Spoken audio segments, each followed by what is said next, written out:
Hey guys, welcome back to the shop. I know it's been a while, but I'm back for spring break now, so I have another week to do as much work as I can. Previously you saw me pretty much lay out the whole body in cardboard. Now I have everything disassembled. I'm going to move the chassis over to the wood shop and start making the wooden buck out of this cardboard.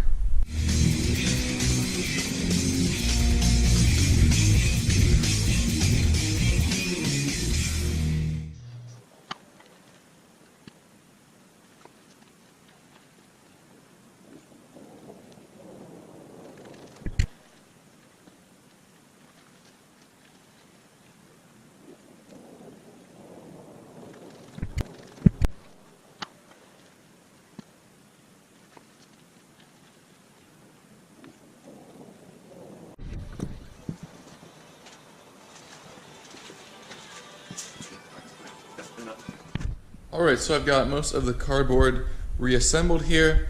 So I'm going to take this big piece of plywood here and start turning this into wood. I'm pretty much just going to start up here at the grill and work my way back.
Okay, so I got the piece for the dashboard section cut out here, and one of the things I wanted to ensure was that this area here that kind of bubbles around the steering wheel is a nice consistent radius all throughout. So what I did for that was I just kind of screwed this piece of wood on there.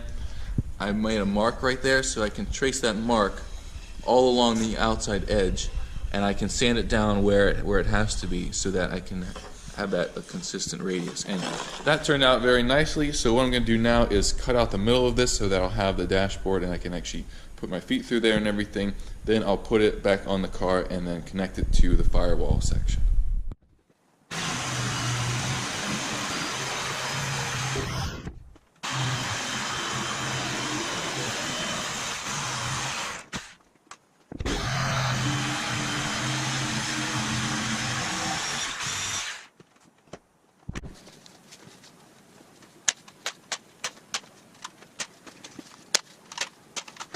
Okay, so as you can see, I got that dashboard piece in there now, and I laid out some cardboard that are going to be the templates for the wood that I'll put in there very soon. So I have some lines laid out on those, so I'm going to take these pieces out one by one and make the wooden template.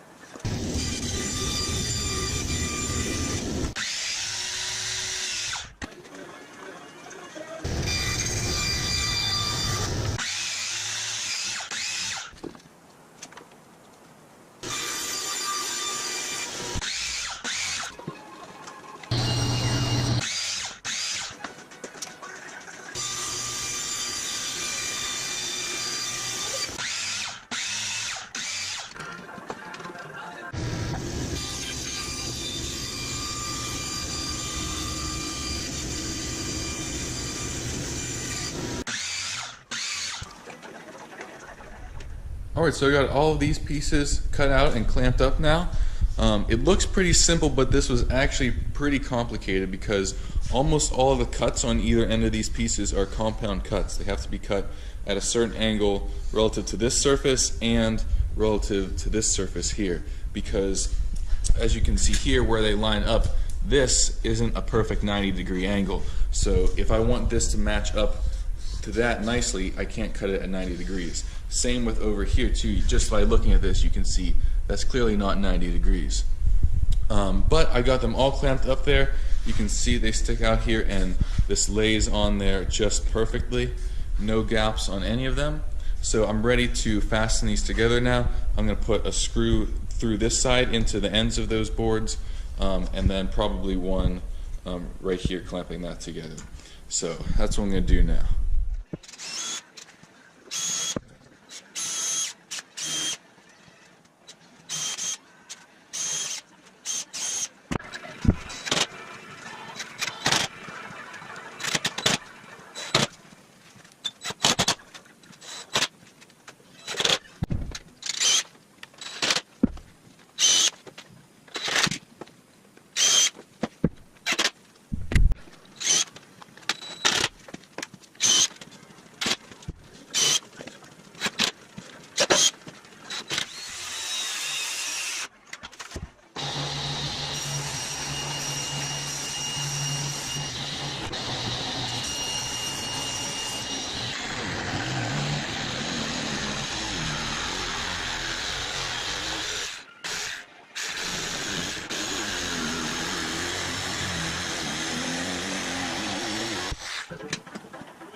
Alright, well, I got the buck pretty much finished, and I think it looks really, really nice. I love the way the boat tail turned out, especially so that when you look from the back, it really looks very streamlined. And that's something that I wasn't sure I was going to be able to get that look because I made it so wide. But I think it turned out excellent. The next step, obviously, is to make an aluminum body over this. So that's going to be the project for the summer. I'm planning on making my own English wheel, and then we'll get some aluminum sheets and I can practice a little bit. But ideally, I want to make the body out of aluminum. I think that would be awesome. One thing I did up here that you didn't see is originally this piece right here was what I had on the very front, and I didn't really like how square it looked. It's only 1 inch taller than it is wide, so that's basically a square. I wanted to look a little bit more narrow and taller, so what I did was I cut out 1.5 inches from this piece, just right out of the middle, and brought that together. So this piece is 1.5 inches narrower than before, and then so I narrowed this piece by almost 2 inches and heightened it a little bit. So now this piece that's on the front there now is almost 4 inches taller than it is wide, which gives it that more narrow look. And the other thing, after I did that, there was a gap in between the hood and the inside of the frame here because the frame was wider before. So I actually narrowed the front of the frame 4 inches or so. That's going to be a separate video, but I think by doing that, it really makes that front end look a lot narrower still, because beforehand the sides of the frame rails were sticking all the way out and it just looked kind of awkward. But I think that the way it looks right now is exactly what I was going for. So yeah, that's pretty much all I have for you in this video. Thanks for watching, and I'll see you next time.